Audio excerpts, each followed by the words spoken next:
Alaska, the last frontier.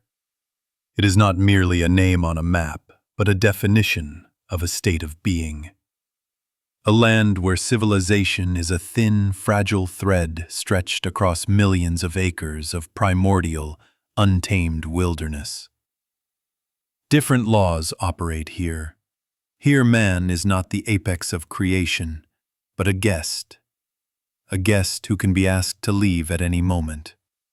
And sometimes that request is not a whisper on the wind, but the crack of breaking bone and a roar that has no place in our known reality. In recent weeks, the digital ether has been ignited by a story from the far north, told by a man whose word in the circles of seasoned hunters has long been considered gospel. His name is Marcus Thorne, and his account is not another campfire tale. It is a detailed, blood-chilling report of an encounter with something for which official zoology has no name, but folklore does. They call it the Dogman. For decades, testimonies of bipedal, wolf-like creatures have surfaced across North America, from the dense forests of Michigan to the bayous of Louisiana. But Alaska has always stood apart. Too vast, too remote, too empty. Reports from this region were rare, fragmented, and often lost within the rich tapestry of local folklore, a world already teeming with its own monsters. The indigenous Tlingit and Athabaskan peoples have spoken for centuries of shape-shifting entities, of forest spirits that take animal form. The Kushtaka, or Land Otter Man, was just one of many such legends. But Marcus Thorne's story does not feel like a myth. It is terrifyingly corporeal in its detail. Thorne is not an adventure seeker or a content creator.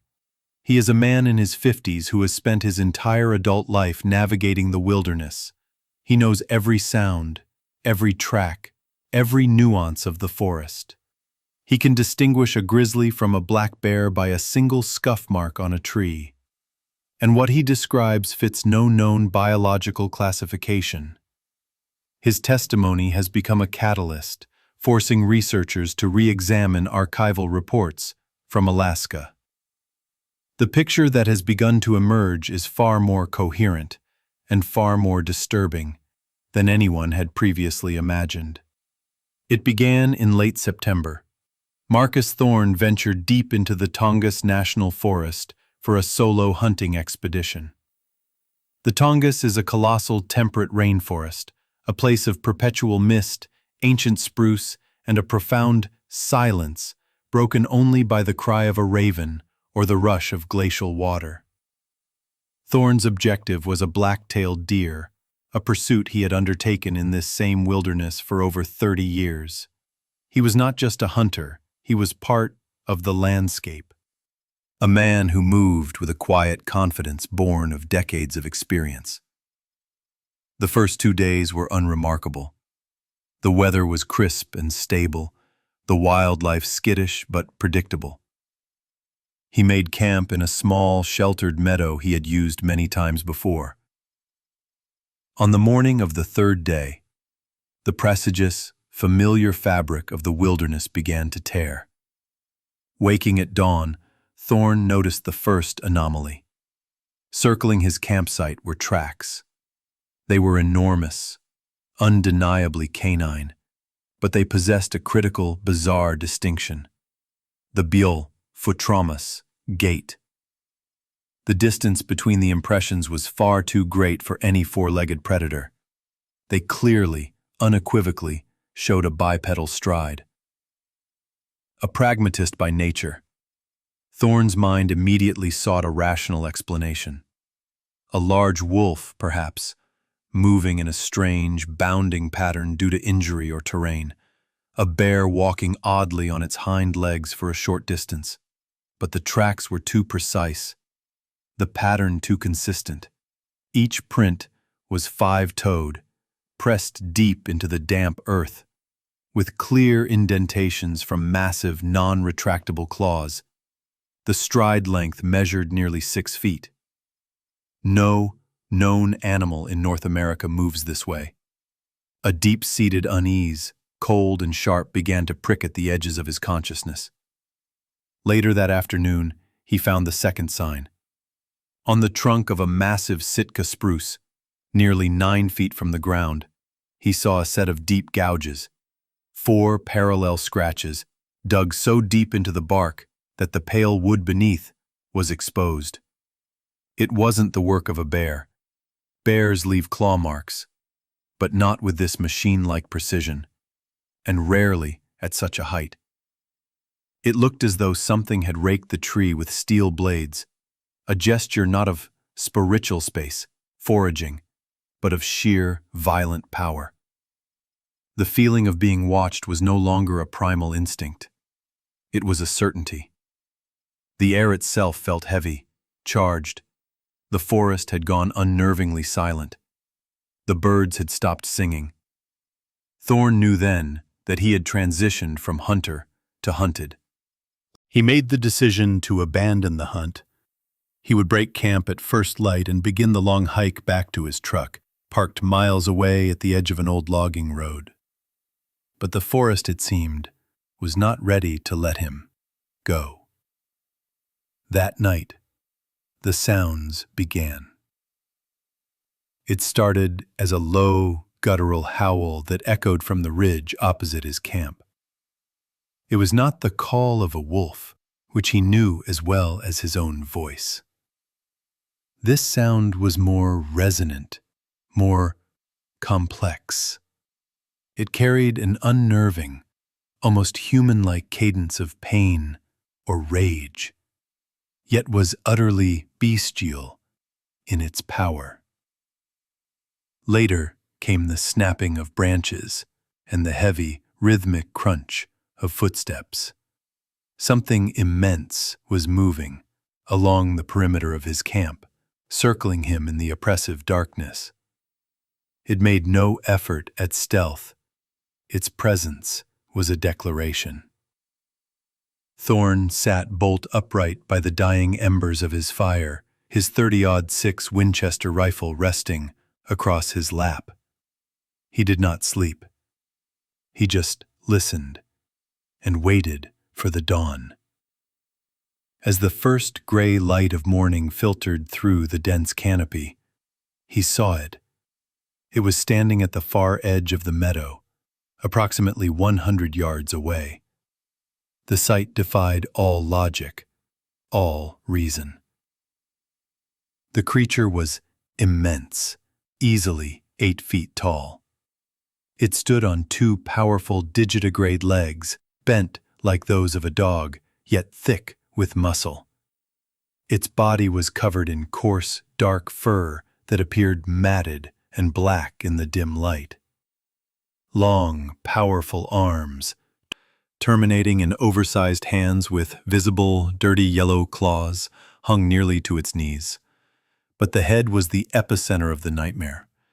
It was the head of a monstrous wolf or shepherd with a long snout, powerful jaws, and tall, pointed ears that swiveled independently, sampling the air. And then there were the eyes. Thorn describes them with a chilling clarity. They were not the simple reflective discs of an animal. They were a pair of luminous, yellow-amber orbs that burned with a malevolent intelligence. They stared directly at him.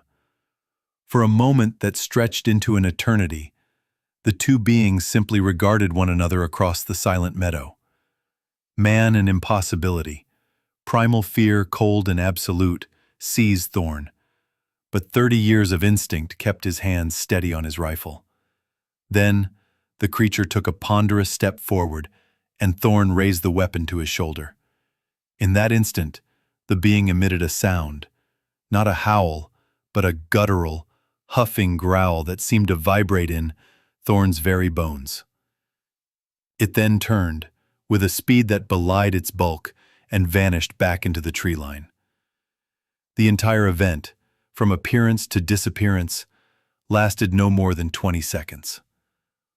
Thorn's story, first posted on a private forum for professional guides and hunters, quickly leaked to the wider internet, creating a firestorm of debate. But was his experience truly unique? An analysis of cold case files and obscure reports suggests it was not. In 1998, a report was filed by two lost hikers in the same sector of the Tongass. They spoke of being stalked by a tall, hairy man with the head of a wolf, a creature that deliberately snapped trees in their path, seemingly herding them towards a cliff face. Rescued by park rangers, they were suffering from severe hypothermia and psychological distress. Their story was officially attributed to stress-induced hallucinations. In 2007, a logger near Ketchikan reported abandoning a work site after discovering enormous bipedal tracks leading to a shallow cave from which he claimed emanated a stench of wet dog, rot, and death. He refused to go near the area ever again. These and a half-dozen other fragmented accounts now appear in a new light. They form a disturbing constellation of data points.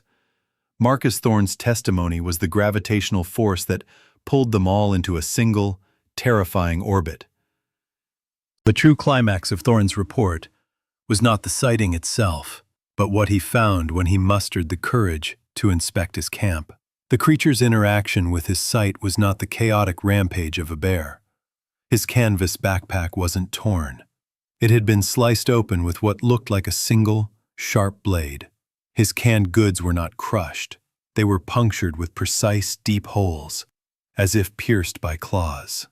But the most chilling discovery was on the ground, drawn in the ash and dirt next to his fire pit.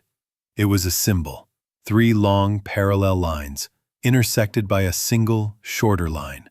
It was not a random scuff mark.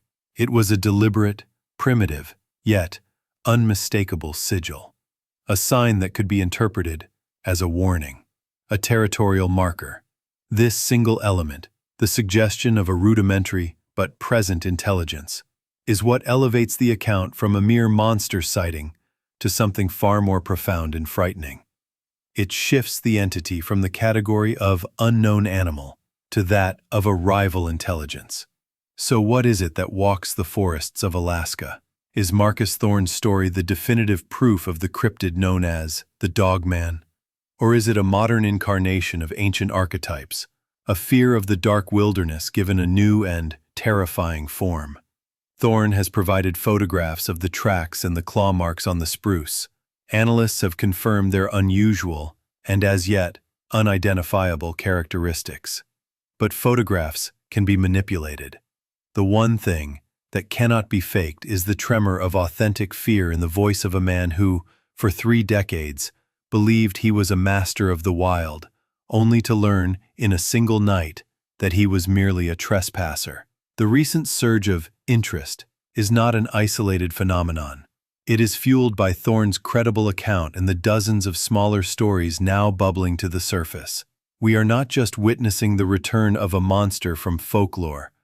We may be witnessing that monster's own deliberate communication, using our digital networks to spread its oldest and most effective tool, fear. The last frontier still holds its secrets, and it appears some of them are no longer content to remain in the shadows.